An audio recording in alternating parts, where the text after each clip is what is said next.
County Historical Society. I hope you are enjoying these tidbits, which are done exclusively for membership. Some of you have been sharing, but remember, these are really done and paid for by our members. Today, our corporate sponsors are the City of Statesboro and Synovus Bank. These two groups are tremendous sponsors and supporters of your historical society. We know each and every time we call on them, they come to us running with open arms. The famous or the infamous old walnut tree is today's subject, and it stood on the northeast corner of the intersection of East and North Main, just a few feet from the curbing around the Confederate monument. It was located in what was to become a paved street. The streets in uptown Statesboro were first paved around 1915. Here is a fabulous postcard that shows the tree with its leaves. We can see exactly where the tree stood in this picture. Liddell Coleman wrote a wonderful paragraph about this tree, and I quote, "The old walnut tree on the cover of A Century of Progress is a symbol of Statesboro which was, the Statesboro which is, and the Statesboro which always will be.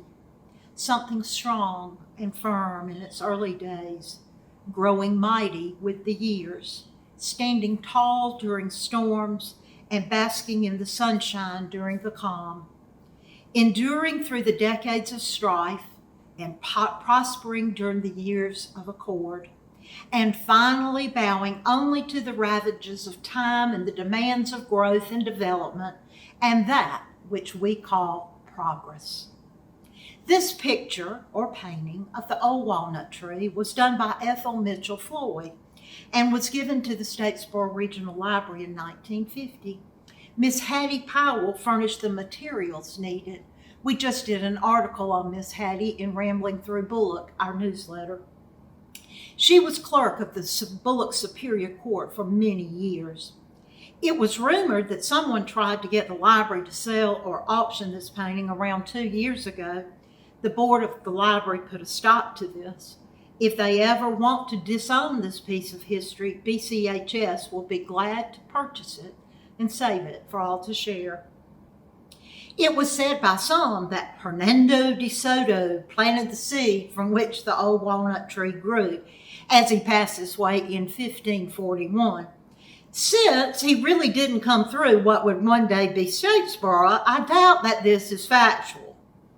Others believe that it was planted by a land corner as a man named Primrose, who had huge tracts of land in this area under a land grant from King George III. The first recorded history of the existence of this tree was by Mr. Zach Cowart, a veteran of Company E, Georgia Regiment, who lived near Summit, which is now Twin City. He came to Statesboro on Thursday, December the 1st, 1904, to sell cotton and then to buy supplies. He told the editor of the Statesboro News that the last time he was in Statesboro was the fall of 1873. The town had progressed so much in these 30 years that the only thing that he could recognize was the old walnut tree. This is a treasured painting of mine of the old walnut tree. It was painted by Betty Bird Foy Sanders for my uncle Gus Sawyer. My Aunt T. Sawyer left it to me when she died. Betty's mama, Doll Bird, sold real estate and had an office in the back of Sawyer Insurance on Portland Street. Wonderful memories.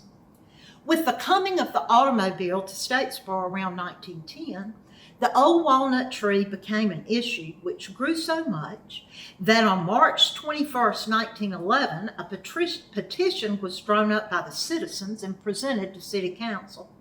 The petition read, "The point is made that the tree serves no beneficial purpose, and that is an obstruction which impedes traffic and endangers life." However, the petition was opposed by just as many who has had sentimental attachment to the old walnut tree. At that time, the city council took no action. Here is a postcard during wintertime. A walnut, of course, is deciduous, so this picture shows the tree without any leaves. On the morning of Wednesday, March 1st, 1917, early risers in Statesboro coming to town missed the old walnut tree. It was not there. Only a fresh covered area of dirt remained where it had stood. It had been dug up. City Council ordered that this be done by a motion from Joe Ben Martin and seconded by A.J. Franklin. The vote was unanimous by council members T.J. Denmark, W.H. Kennedy, Edwin Groover, and J.W. Roundtree as mayor. To avoid anticipated problems with the tree, it was removed between midnight and daylight under the supervision of the police force. So, you see, history does repeat itself. Y'all know what I'm talking about. Council knew that removing the tree would not be popular. So at night, with a police presence, the task was done. The trunk and the limbs were hauled to the electric light plant and used as fuel in the production of electricity. So, even in destruction, the old walnut tree made a tiny contribution to our city. Don't you think the Historical Society should plant a nice walnut tree somewhere special in Bullock County? I think this would be a superb project. Until next week, bye-bye.